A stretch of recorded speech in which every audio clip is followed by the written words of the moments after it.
Okay, so this video we are going to look at the thermistor side ceramic plate assembly.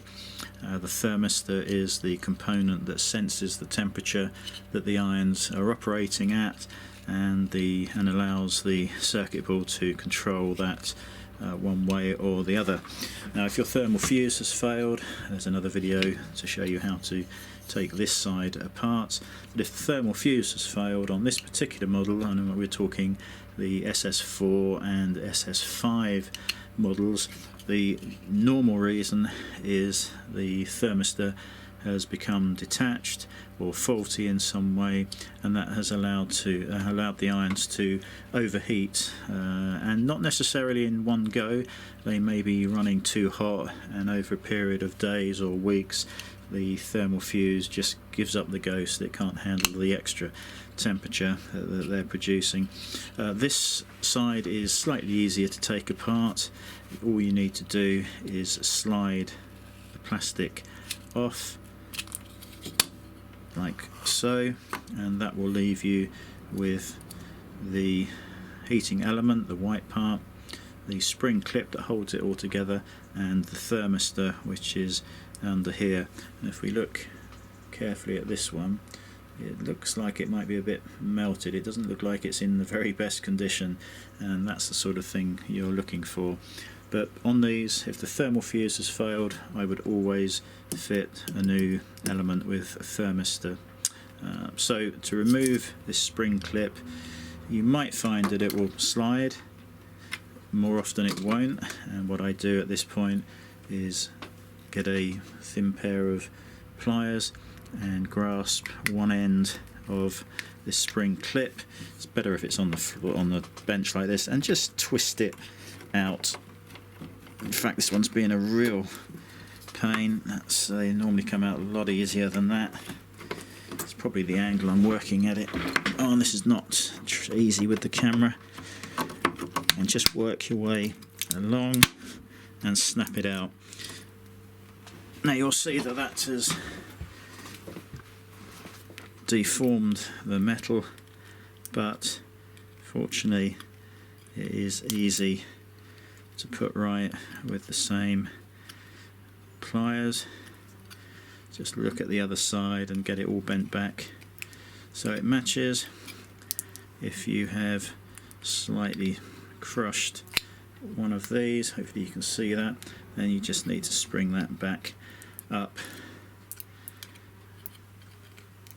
and that looks pretty good, and should clip him back into place without any problems. Now we have here a very good example of a failed thermistor. You can see that the original glue that it's been held in place with is cracked.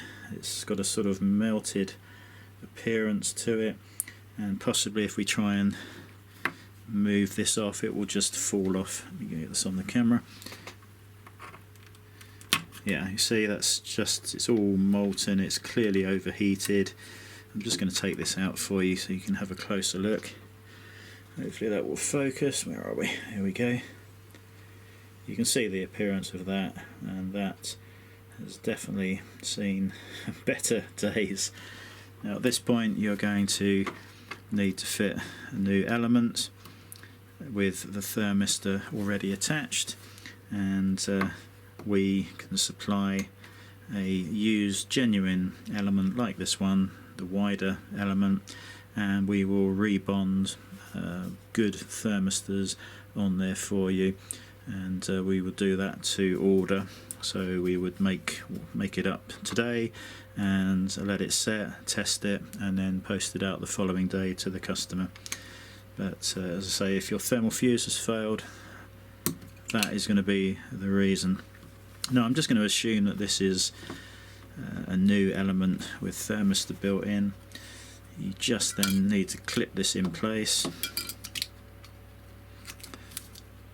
like that. Make sure it's clipped in all round. Whoops, just off the camera there almost. There's no issues there. You can see, although it was bent, we've straightened it out and it is clipped in place perfectly. Now on this side you can just slide the mounting part back on. What will happen is the silicone will tend to push off the end, and if it does, just tuck it back in and then bring the mount back again so it's all nicely inside. Very important to put this silicone in there. It keeps the wires away from the metal of the ceramic plate. So yeah, that's that. Just replace the silicone and pop this back in the arm. There's only 2 screw terminals. The other 2 for the thermistor are soldered connections. And just a tip on those, I'll just grab one of the current thermistors.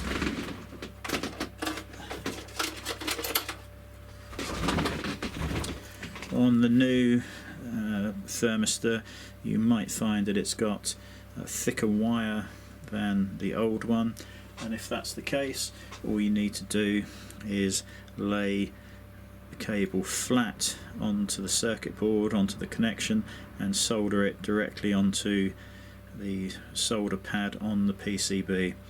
If you get the type with the very thin wire like the originals, then this feeds through the PCB hole and then you solder it. You can see the difference in wire thickness. It just depends what we've got at the time. So thicker wire, just lay it on the top pad and resolder. Thinner one, that feeds through the hole and can be soldered. Do not try and enlarge the hole to allow for the thicker thermistor wire if that's what you receive. Okay, I think that will that'll cover that.